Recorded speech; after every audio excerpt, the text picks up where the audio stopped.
Okay, so for number one, pretty much we know that the dot product is a length and the cross product is a vector. So since we know that v and w are going to be the same for both, what we're going to want to do for both of them to be put into lengths, we need to put the cross product and transform it into a magnitude with this equation right here. And then we know that by doing, since we have the cross product here, we could find pretty much the length of it just by doing this. So that's what I did. So both of them could be lengths.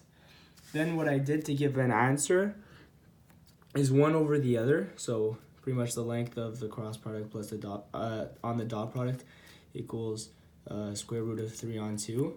And then I did their how do you call it? Their formula. So magnitude of v times magnitude of w times sine theta on magnitude v times magnitude of w on cosine theta, and pretty much the v on the v and the w on the w cancel out, so it leaves us with the sine and the cosine on the answer right here. And the reason I'm doing this is because we're trying to find the angle, so we need to pretty much leave out, like I don't know how to say it, put only the angle on one side. So so pretty much what I did, so it leaves with the angle and the answer on the other side. And we know that with the trig identity, sine theta on cos theta is tan, so that's what I did. And then to find the angle theta, I pretty much did put tan on the other side. So when I entered that into the calculator, it gave me 40.89 degrees between v and w. That's what I did. And for number two,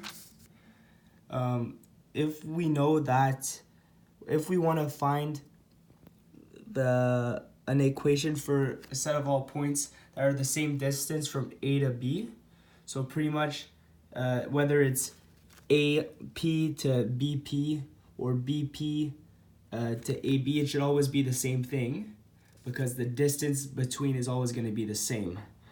So pretty much what I did is I just put, since we don't know any numbers, I just put in, for P1 and P2, I just put them through with variables. And so like this. So we know that the dot product here, the distance is going to be this length. And then with the, like I did AP, whether it's AB, PP, or AP, it's always going to be the same length. So I just put AP together, so we at least have some numbers in there with the variables. And then after, same thing with BP.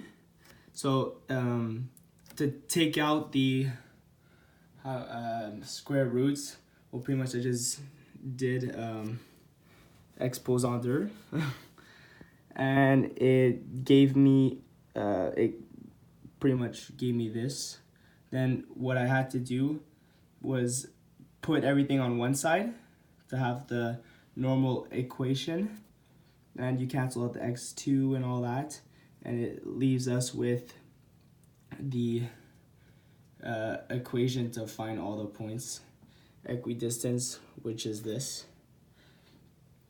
And then for number 3, we know that the 3 points here are these, and that's in order to find an equation of the plane, we could find an equation of the plane through 3 points, which are these.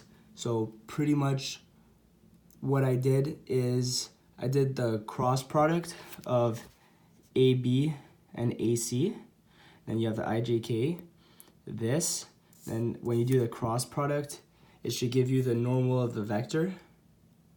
And with the normal of the vector, then I replaced it in order to find well, the D pretty much. So this.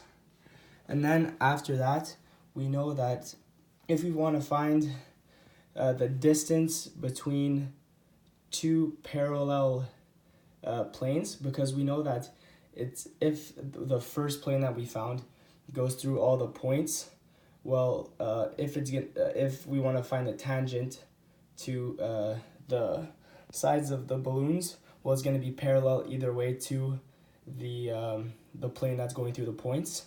So to find, well, what I had to do is, if we want to know the distance between two parallel planes, well, it's pretty much projection of the normal on P on A. P is the point that's on the side of the balloon, and A is the middle of the balloon.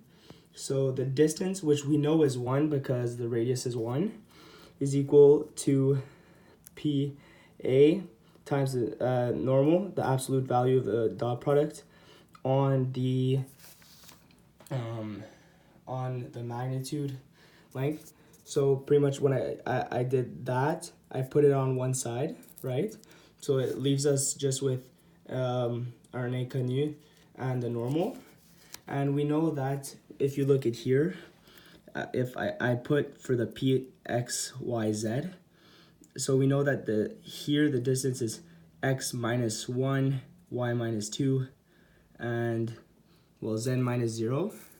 So then what we could do for the dot product is just replace every variable x minus variable there, x minus 1, y minus 2, and we do the dot product, so we multiply everything. So it leaves us with this. And then at the end, pretty much it just gives us this answer. You put the 6 on the other side, it gives us 3. So that is the plane of the tangent for the size of the balloons. So yeah.